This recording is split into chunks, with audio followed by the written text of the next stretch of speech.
आता होत आले यापुढे ते ना कधी होणे.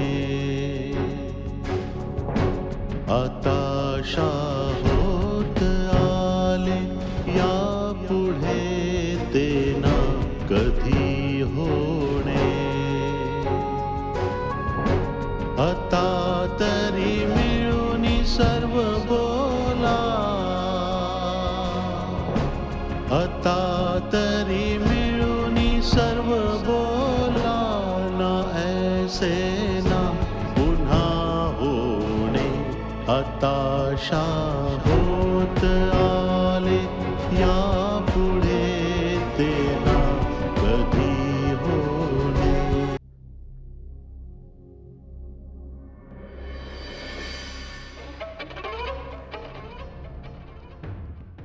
तुझी घरी परत येण्याची ही वेळ आहे. लवकर परत येईन असं सांगितलं होतंस ना. काकी ते का कामात अडकले होते. असं म्हणजे आता तुझं ते महत्वाचं काम या घरापेक्षा जास्त महत्वाचं झालं. हा, ताईने तुला खूपच डोक्यावर बसवून ठेवलंय. घराच्या मान मर्यादेची काही चिंताच नाहीये. चुकून माकून सरपंच काय झालीस, स्वतःला मिनिस्टर समजायला लागलीस. हा काकी मी सांगितलं ना. गप्पा बस, फक्त ऐक. एवढ्या दिवसांपासून या हवेलीत जे काही चालू आहे त्याच्याशी मला काहीच देणं घेणं नाहीये. पण आता मी आली आहे तर तुझी लक्षणं सुधार. त्यातच तुझं भलं आहे. असं समजू नकोस की या हवेलीचे कायदे फक्त शांतीसाठी आहेत. तू काय आभाळातून उतरली नाहीयेस. काकी आईला फोन करून कल्पना दिली होती. तुम्ही अशा पद्धतीने का बोलताय? असं आता तुझ्या बायकोला 2 शब्द काय सुनावले तर तुझ्या नाकाला मिरच्या झोंबल्या. काल आलेल्या बायकोसाठी काकीचे शब्द टोचतायत. नाही नाही काकी असं काहीच नाहीये. खबरदार माझ्यासमोर तोंड उघडलंस तर.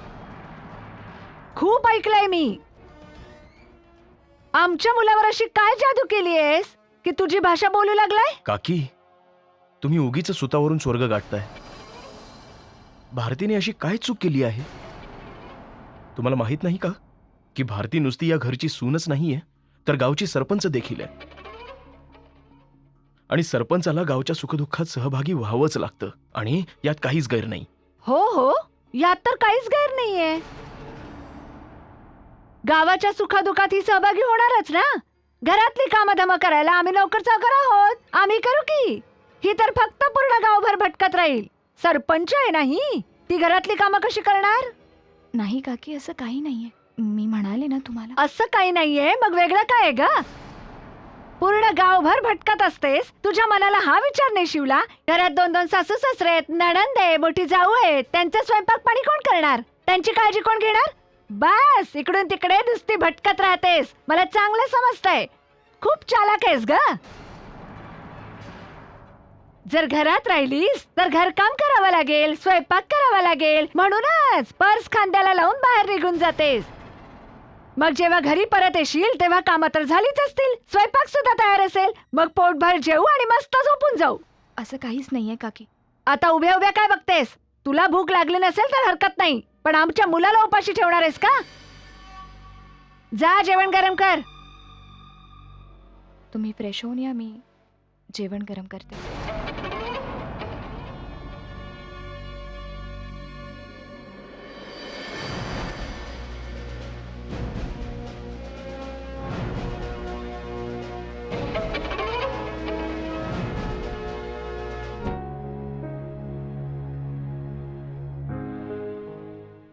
विजय इकडे ये.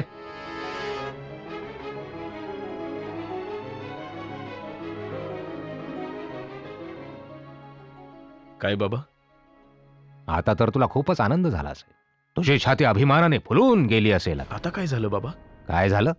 एवढ्या वर्षांपासून कमावलेली या हवेलीची अब्रू एका क्षणात मातीमोल ठरली.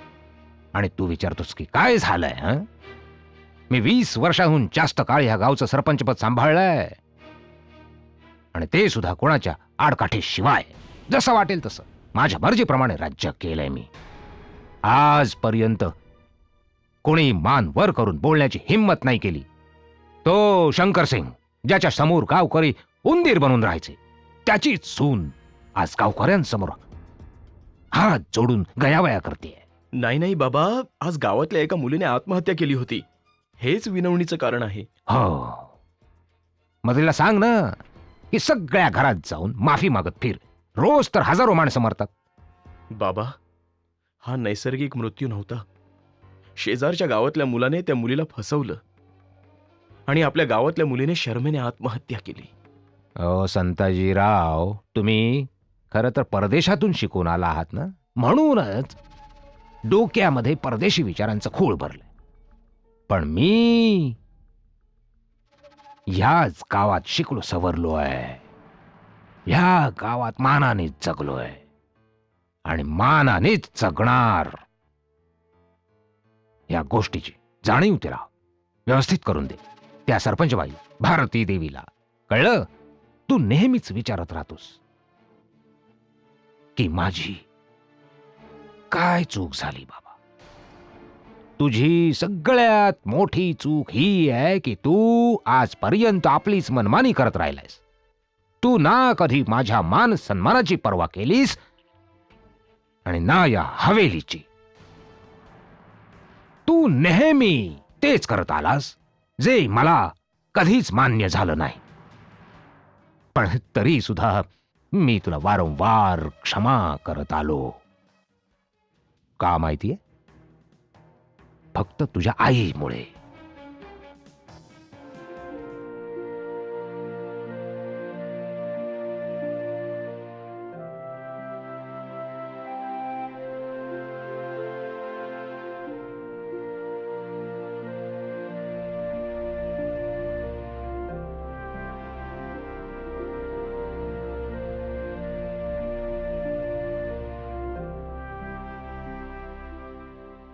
देवा देवा देवा देवा, या घरात आल्यापासून माझा तर धर्मच भ्रष्ट झालाय. बुद्धी तर अगदीच भ्रष्ट झालीये. एवढी वर्ष झाली, आजपर्यंत कधी गायीसाठी जेवण काढायला विसरले नाही. आणि या घरात काकी, विजय आता गाय तर स्वतःसाठी जेवण बनवू शकत नाही, पण तू तर विजयसाठी बनवू शकतेस. मग बनव.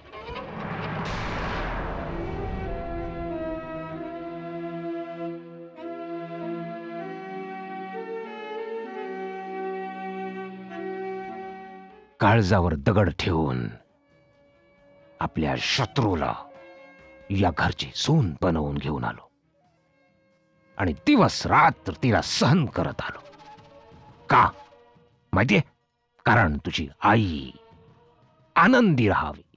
पण आता मी अजिबात सहन करणार नाही.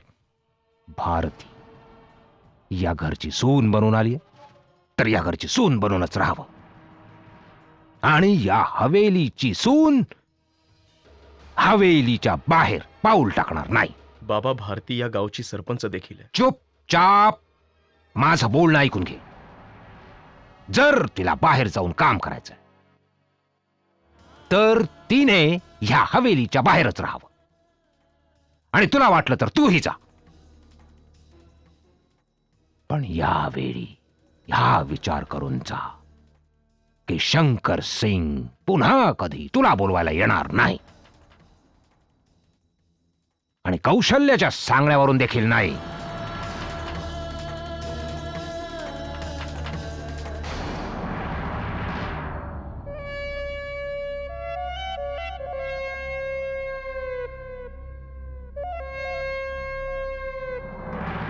ज्योती, मी तुला एक सांगू का? बोल ना ताई. तू ना आता आपल्या घरी जा. ताई, तुला मी आता ओझं तर वाटत नाहीये ना? वेळ लागलाय का तुला? अगं, कोणत्या बहिणीला आपली बहीण ओझं वाटते का कधी? हे बघ, अगं आपल्या बाबांकडे ना एवढी संपत्ती आहे की आपण दोघी बहिणींनी 7 जन्म जरी बसून खाल्लं ना तरी सुद्धा ती कमी होणार नाही. असं का बघतेस? हे बघ, मी आता ह्या हवेलीच्या 4 भिंतीत बंदिस्त झाले. जरी माझी इच्छा झाली तरी ह्या चौकटी बाहेर नाही पडू शकत. मला आता इथेच आयुष्य काढायचंय. ते हसून काढायचं असो नाही तर रडून. पण तू का आपलं रक्त आटवतीयस? तू का इथे एवढा अपमान सहन करतीयस? ताई, वेड मला नाही ते तुला लागलंय. अगं उलट काकींमुळेच तर इथल्या स्वयंपाकघराचे दरवाजे माझ्यासाठी उघडलेत. काय? हे तू काय बोलतेस? मला तर काही समजत नाहीये. ताई, असं म्हणतात की कोणाच्या मनात घर करायचं असेल तर मार्ग त्याच्या पोटातून जातो. मग मार्ग सुद्धा सोपा होऊन जातो आणि यश सुद्धा कन्फर्म मिळतं. बघ, तसंही मला कधी ना कधीतरी स्वयंपाक शिकावाच लागणार होता. मग आत्ता शिकून घेईन. तुला काय म्हणायचंय ते मला कळतंय, पण ज्या पद्धतीने काकूनी तुला स्वयंपाकघरात बोलवून तुझ्याकडून काम करून घेतलं, मला खूपच वाईट वाटलं. अरे माझी बहीण ह्या घरामध्ये 4 दिवसांसाठी पाहुणी बनून काय आली? सगळ्यांच्याच पोटात दुखायला लागलं. ताई, माझ्यासाठी तू जीवाला त्रास करून घेऊ नकोस. मी तेच करते जे मला करावंसं वाटतं. जगातली कोणतीही ताकद मला कोणतंही काम करण्यासाठी बळजबरी करू शकत नाही. जर माझी इच्छा नसेल ना, तर सौदामिनी काकी तर सोडच, देवानी सुद्धा खाली येऊन जर मला स्वयंपाकघरात ढकलायचा प्रयत्न केला असताना तरी सुद्धा मी गेले नसते. आता बघच, मी या हवेलीच्या स्वयंपाकघरातून विजयच्या बेडरूममध्ये थेट प्रवेश कसा मिळवते. कोणाला काही सुगावा सुद्धा लागणार नाही आणि विजय माझ्या मागे गोंडा घोळवत फिरेल.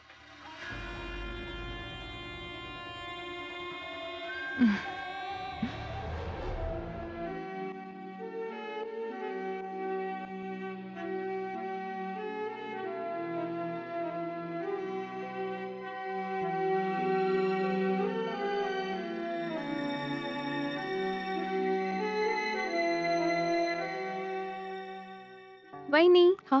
अरे शुभांगी, तू झोपली नाहीस अजून? अगं नाही वहिनी, आज मला झोपच येत नाहीये.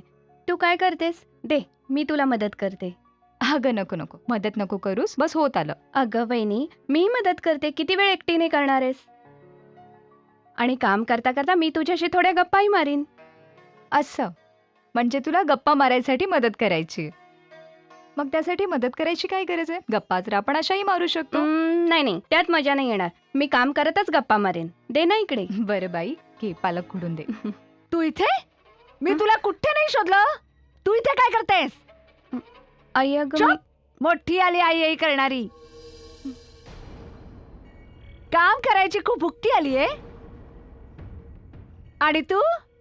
भूक तुला लागलीये आणि काम माझ्या मुलीकडून करून घेतेस. नाही काकी, मी नाही सांगितलं ते. चुप! खबरदार माझ्या समोर तोंड चालवलंस तर. काकी, असं काही नाहीये. सरपंच बाईंना पोटभर जेवायचे आणि माझ्या मुलीला कामाला लावायचे. चालू उठ लवकर. आई अगं उठ. उठतेस का देऊ एक दणका?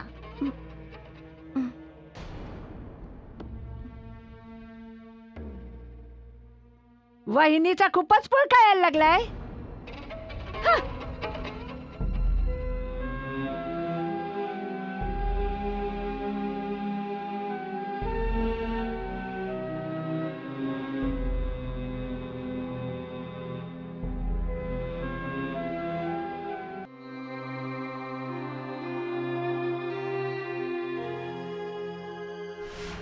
सरस्वती,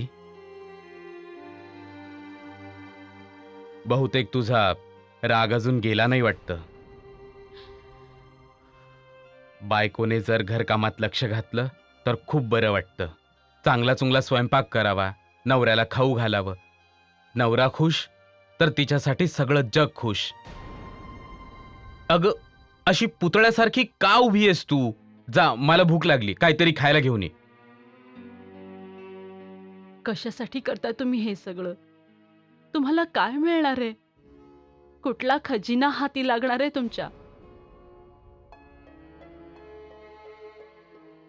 सरस्वती, आजपर्यंत तू मला कधी समजून घेतलंयस न यापुढे कधी समजून घेशील.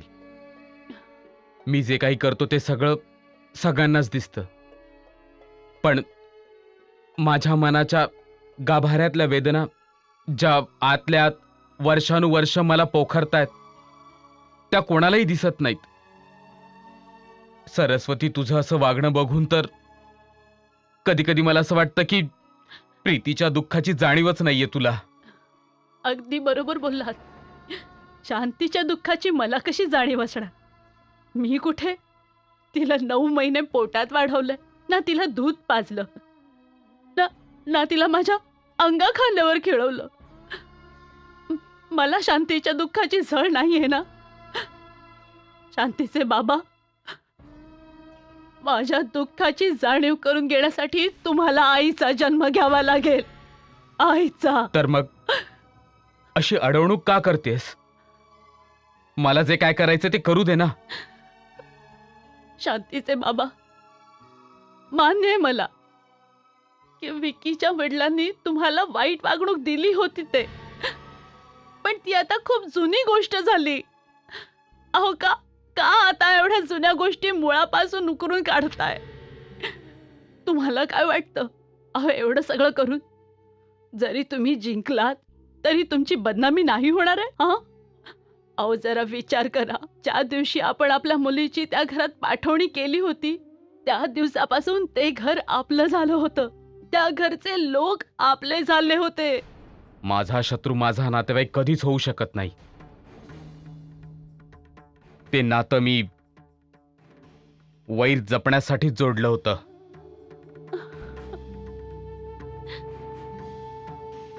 तुला ते कधीच कळणार नाही सरस्वती, आणि तुला ते समजत नाही ना, तेच खूप चांगले. बायकोने घराच्या बाहेरच्या गोष्टीत लक्ष घालणं योग्य नसतं. बाहेरची कामं पुरुषांसाठीच असतात आणि पुरुषांचे खेळ पुरुषांनाच शोभून दिसतात. हो हो, मग ठीक आहे ना. मग शंकर सिंगचा सामना समोरासमोर करा ना त्याच्याशी. मी कधीच अडवणार नाही तुम्हाला, कधीच नाही. पण तुम्ही तुमचा सूड उगवण्यासाठी आपल्या मुलींना नेहमी तुम्ही ढाल बनवत आलात. त्यांनी तुम्हाला तुरुंगात पाठवलं तर तुम्ही शांतीला प्याद बनवून त्यांच्या घरी पाठवून दिलं. प्रीती विधवा झाली तर तुम्हाला वाटलं की विकीच्या मृत्यूला शंकर सिंग जबाबदार आहे, तर तुम्ही तुमची दुसरी मुलगी ज्योतीला प्याद बनवून त्यांच्या घरी पाठवून दिलं. का तुम्ही तुमचा सूड उगवण्यासाठी आपल्या मुलींचं आयुष्य पणाला लावताय? अहो असा कोणता बाप असेल जो आपल्या शत्रूला नामोहरम करण्यासाठी आपल्या मुलींची लग्न फक्त एवढ्याच साठी करतो की त्या घराशी त्याचं कट्टर वैर आहे? बोला, गप्प का बसला?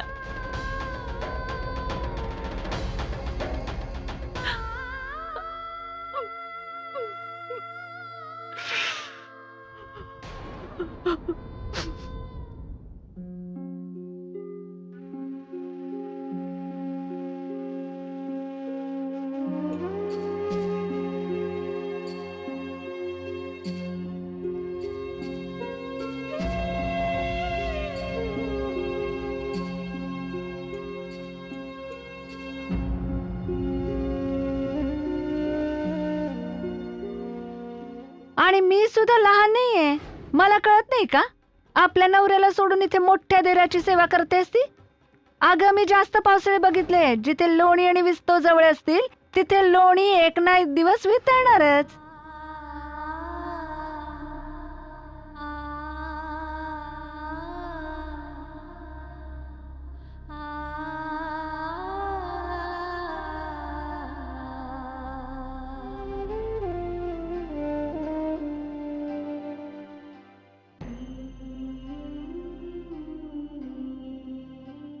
एवढी रात्र झालीये. फोन करू की कुठे असेल भारती?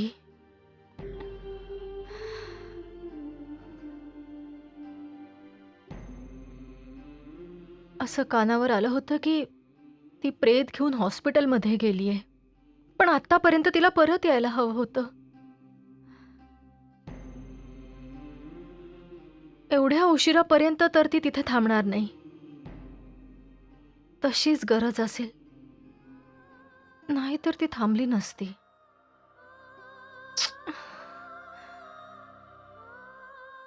तेव्हा तर म्हणाली होती की काकी मी येते. मग काय घडलं असेल? अजून कशी नाही आली?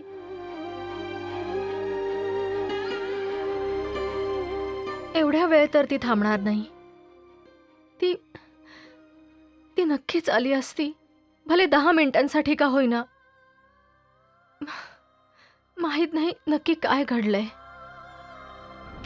आता होत आले या पुढे ते ना कधी होणे.